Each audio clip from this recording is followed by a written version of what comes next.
dekade 1940-an menjadi salah satu masa paling menentukan dalam sejarah Sumatera Timur. Bagi masyarakat Karo dan Melayu, masa ini bukan sekadar pergantian zaman, melainkan periode penuh gejolak yang mengubah tatanan sosial, politik, dan budaya secara mendasar. Dalam kurun waktu yang singkat, masyarakat di wilayah ini harus menghadapi runtuhnya kekuasaan kolonial Belanda, kerasnya pendudukan Jepang, hingga ledakan revolusi sosial 1946 yang mengguncang sendi kehidupan lama. Sebelum Perang Dunia Kedua mencapai Sumatera, kehidupan masyarakat di Sumatera Timur terbagi dalam dua corak besar yang berbeda. Masyarakat Melayu umumnya mendiami wilayah pesisir dan menjadi pendukung utama sistem kesultanan seperti Kesultanan Delhi, Langkat, Serdang, dan Asahan. Kehidupan mereka sangat dipengaruhi budaya istana yang berakar kuat pada Islam dan tradisi maritim. Struktur sosial masyarakat Melayu bersifat hierarkis. Sultan, para tengku, dan datuk memegang kekuasaan atas tanah serta perkebunan yang menjadi sumber utama kekayaan daerah. Keberadaan perkebunan tembakau dan karet menjadikan Sumatera Timur sebagai salah satu wilayah paling makmur di Hindia Belanda. Sementara itu, masyarakat Karo hidup di wilayah dataran tinggi dan lereng pegunungan yang dikenal sebagai Karo Gugung dan Karo Jahe.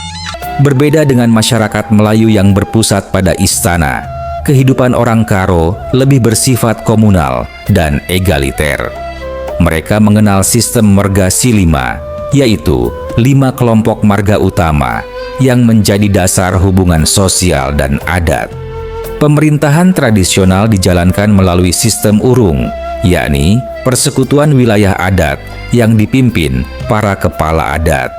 Pada awal 1940-an, sebagian besar masyarakat Karo masih memegang kepercayaan leluhur pemena, walaupun pengaruh agama Kristen melalui zending Belanda dan Islam dari wilayah pesisir mulai berkembang.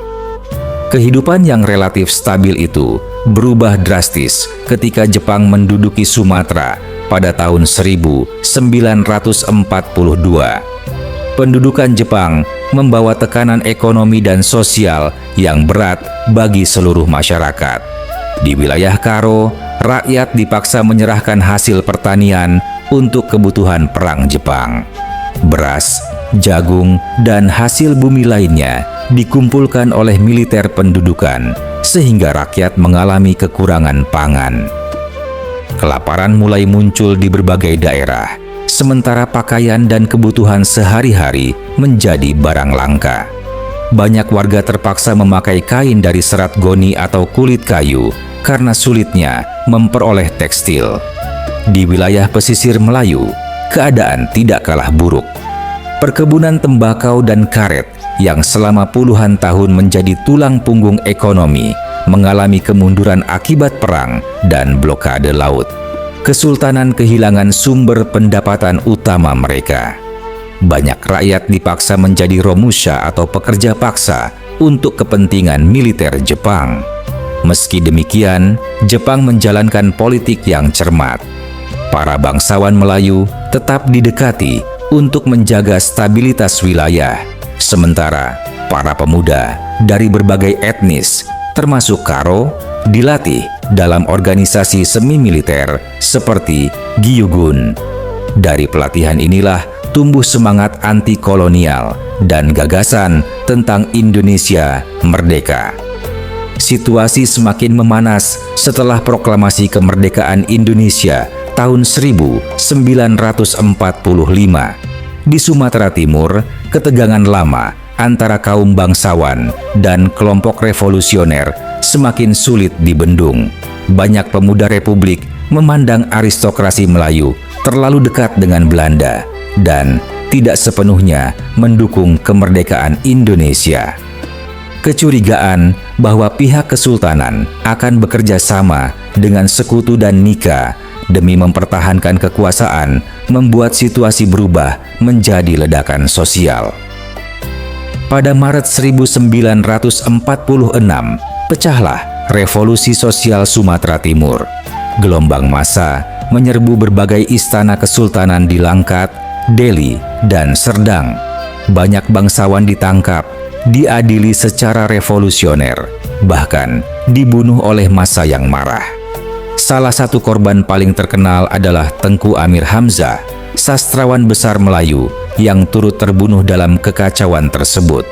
Revolusi sosial menjadi akhir dari dominasi politik aristokrasi Melayu di Sumatera Timur. Sistem kesultanan yang selama ratusan tahun berdiri runtuh hanya dalam waktu singkat. Di daerah Karo, perubahan besar juga terjadi. Struktur pemerintahan adat yang sebelumnya banyak dipengaruhi Belanda mulai digantikan oleh sistem pemerintahan republik. Banyak pemuda Karo bergabung dengan perjuangan bersenjata mempertahankan kemerdekaan. Setelah revolusi, semakin banyak orang Karo merantau ke kota-kota seperti Medan untuk mencari pendidikan, pekerjaan, dan posisi dalam pemerintahan baru Republik Indonesia. Menjelang akhir dekade 1940-an, Sumatera Timur telah berubah sepenuhnya.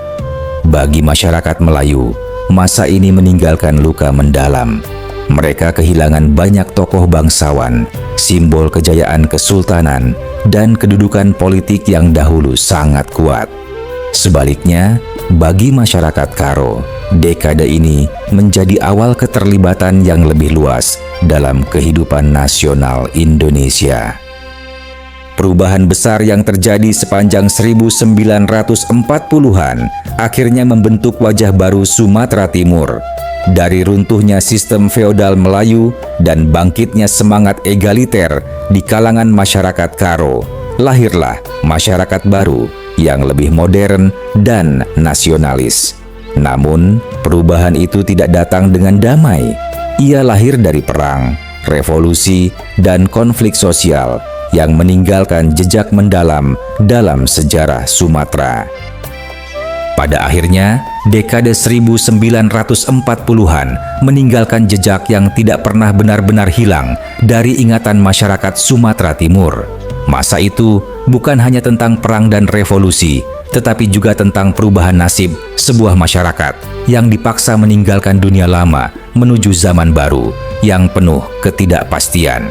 Kesultanan Melayu yang dahulu menjadi pusat kekuasaan runtuh dalam hitungan bulan, sementara masyarakat Karo dan kelompok-kelompok rakyat lainnya mulai menemukan tempat baru dalam tatanan Indonesia merdeka. Namun, di balik kemenangan revolusi, tersimpan pula tragedi kemanusiaan yang mendalam. Kebencian sosial, dendam akibat ketimpangan, dan semangat perubahan yang meledak tanpa kendali telah memakan banyak korban. Istana-istana dibakar, bangsawan dibunuh, dan hubungan antar kelompok masyarakat mengalami luka yang membutuhkan waktu panjang untuk pulih.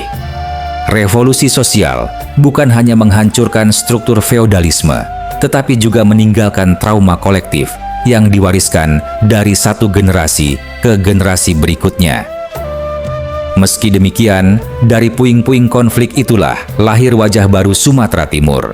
Masyarakat yang sebelumnya terkotak dalam batas-batas kesukuan dan kelas sosial perlahan bergerak menuju identitas yang lebih luas sebagai bangsa Indonesia. Orang Melayu tetap mempertahankan warisan budaya dan adatnya, sementara masyarakat Karo semakin aktif dalam dunia pendidikan, pemerintahan, dan perjuangan nasional. Perubahan itu membentuk Sumatera Timur menjadi wilayah yang lebih terbuka dan dinamis. Sejarah kehidupan masyarakat Karo dan Melayu pada 1940-an mengajarkan bahwa perubahan besar seringkali lahir dari masa paling sulit. Kemerdekaan tidak hanya menuntut keberanian melawan penjajah, tetapi juga kemampuan untuk menghadapi perpecahan di dalam masyarakat sendiri. Dari pengalaman pahit itulah, generasi berikutnya belajar bahwa keadilan sosial, persatuan, dan penghormatan terhadap kemanusiaan harus dijaga agar tragedi serupa tidak kembali terulang. Dekade 1940-an pun akhirnya menjadi cermin penting dalam sejarah Sumatera. Sebuah masa ketika identitas lama runtuh, dunia baru dibangun, dan masyarakat dipaksa memilih antara mempertahankan masa lalu atau melangkah menuju masa depan Indonesia yang merdeka. Oh, itu kurang maju. Sama dan tinting. Enggak kok.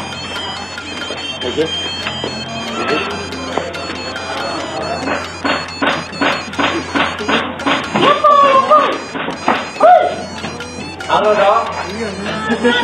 Không trời ơi, nó có đi cho bên xem này được.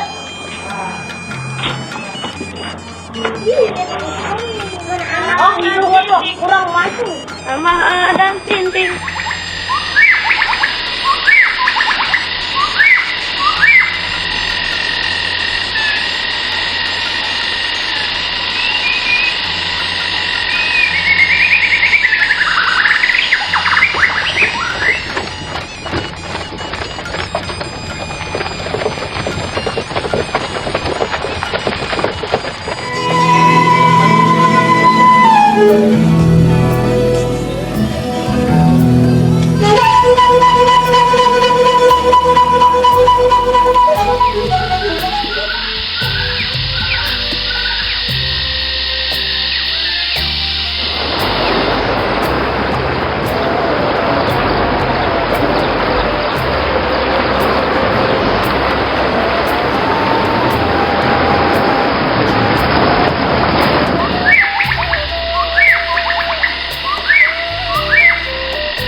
Thank you.